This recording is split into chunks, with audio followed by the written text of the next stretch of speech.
I hope that I learned some driver technique. This place is very unique, and there's a lot of patches that you can manipulate your car to get it to do certain things. So hopefully I learned some stuff that you can do inside the car to manipulate your car and help yourself out during the course of a run. What's your transportation strategy for tomorrow? Transportation strategy? Yeah, like when you get traffic. I'm staying here. So, that's your strategy. Yeah, I'm staying here tonight. I'm not leaving, that's for sure.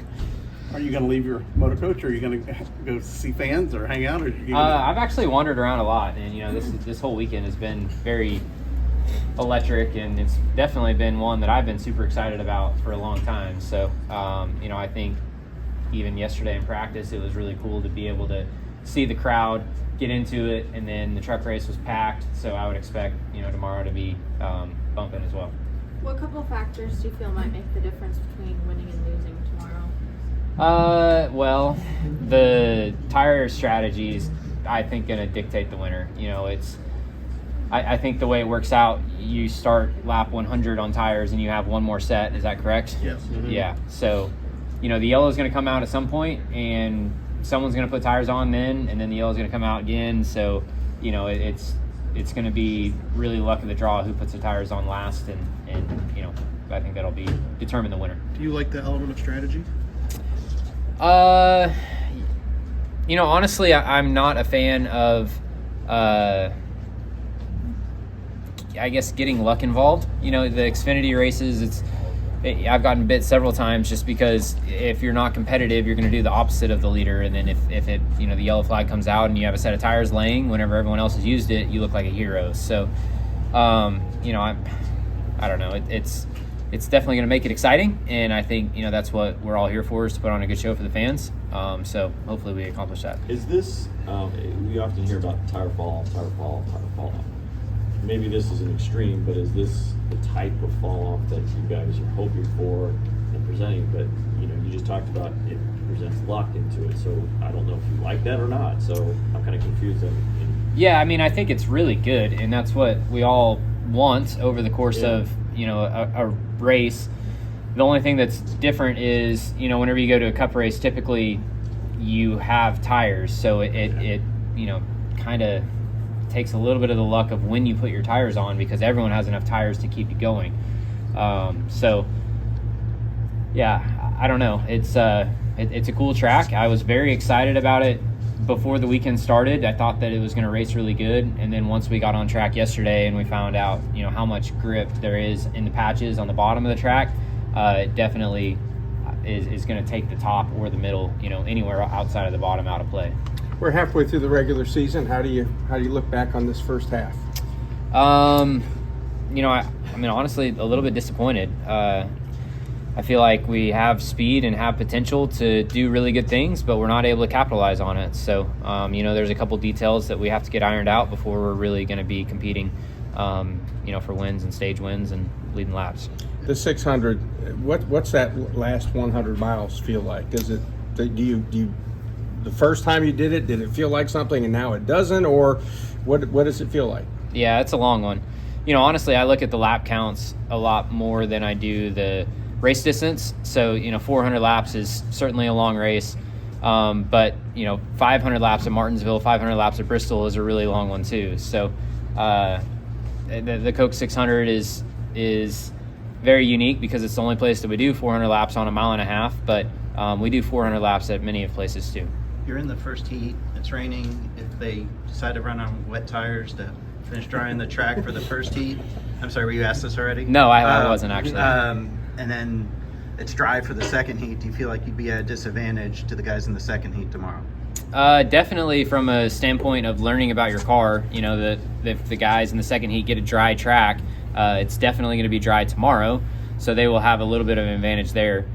But honestly, if we're going to race in the rain, this is probably the ideal time to try it. So I'm sure NASCAR's looking at it the same way, and it'll be the same for all 11 of us in Heat 1 if we go do it.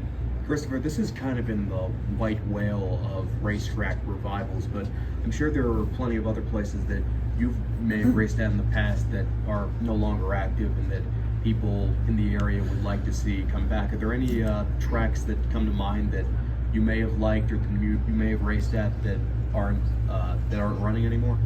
I don't really have a ton of experience around asphalt short tracks that have come and gone. But honestly, this place reminds me a lot of Orange County. I think Orange County might be a little bit smaller, but the way that this place races reminds me of that. And I think that Orange County is a ways away from having a cup race or a NASCAR series in general. But I think that, this is really good to get new tracks on the schedule. And I would love to see more venues and change the schedule up dramatically year to year so that we're not going to the same tracks on the same weekends. And, I think the more parity that we get in the schedule is really good. And I think this was a great addition, and hopefully we see more opportunities to do this. Nashville Fairgrounds probably comes to mind. So, yeah. I'm curious, you talked about the top lane, middle lane, maybe not be as much play with everybody going on the bottom. So I know the speeds are higher than the Clash. I don't want to compare it exactly to that, but obviously the Clash was a lot of bumping people out of the way and running with the back of people. Does that mean it almost has to become more of a physical thing to get people up off the bottom group then? I think that's going to come into play, but one thing that's unique about this track is you're sliding around like crazy. So, the potential for mistakes out of drivers is very high.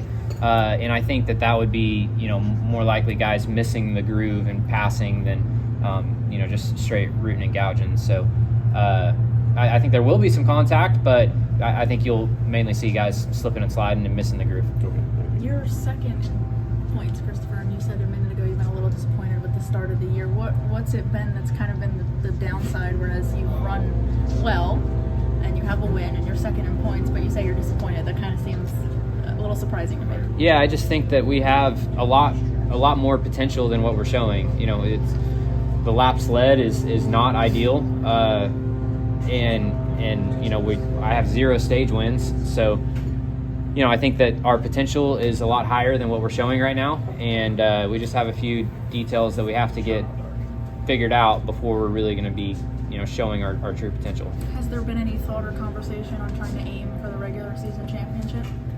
No, but that is obviously the goal, and definitely something that we have circled and trying to shoot for. So we're just trying to keep on keeping on. Is this a different place for you where once upon a time, if somebody said, hey, you won a race, you're second in points, you would have been yippee yahoo, given the struggles that you were having? So is this kind of a little bit different territory for you in that regard? I mean, most guys would take it and go like, man, I love my spot. You're saying I'm disappointed. I feel like if other guys were in my shoes, they'd be saying the same thing. Never satisfied. Yeah, I mean, it's just we're just not showing our true, or we're not performing up to our true potential. So I think it's right in the palm of our hands if we get a couple of the details ironed out. What will make this weekend a success for NASCAR? It doesn't even matter what the racing's I like? think it's already a success. Yeah, just seeing the people here. When was the last time we had fans in the stands for practice? Like, it's already been a success, a huge success. And, I think we're going to, hopefully the truck race was good. And I think the cup race will be good tomorrow. And yeah, I think it's been a huge success. I mean, it's so rare that racetracks come back, and certainly not after 27 years. It's kind of unbelievable. Yeah, there's not been a lack of effort, that's for sure, to get us to where we are today. What was it like? There was different strategies in the truck race. So times, I think you pitted early on. You got tires, and just the idea of the comers and goers, and just how clogged it got up. I mean, there was a lot of action and things going on. It looked exciting to watch from a fan perspective, but I'm just curious what that was like from a driver's perspective. And you've got tires, you're starting 20th or whatever, and 18 cars in front, the trucks in front of you don't have any. Yeah, I mean, I think that's what everyone wants. That's what the drivers want. That's what the fans want. That's what the teams want. So, I thought that the truck race had everything you could ask for. In the truck race, how much did you think about lap after lap, that wall, the inside wall going to turn one? It didn't even really cross my mind. Yeah, honestly, never even crossed my mind. So it doesn't feel close. Well, I mean, you want to get, if it wasn't there, you'd be lower, but, it's just, that's racing. So last week, I think Texas came out with their Micromania. Your name's not on it this year. Will you race in it, or is it just because of what happened last year? I will not be driving in it. I hope to have vehicles out there. I loved the event last year, and I certainly hope to have my vehicles in attendance, but I will not be racing. Do you know if they'll be changing the track up any at all? I have not heard. Okay, I was curious if you get that. Thanks, guys. Thanks, bud. Thank you. This is Harrison Burton, driver the number 21. Make sure to hit that subscribe button. Also, check out one of these two videos beside me. Visit frontstretch.com for more racing content.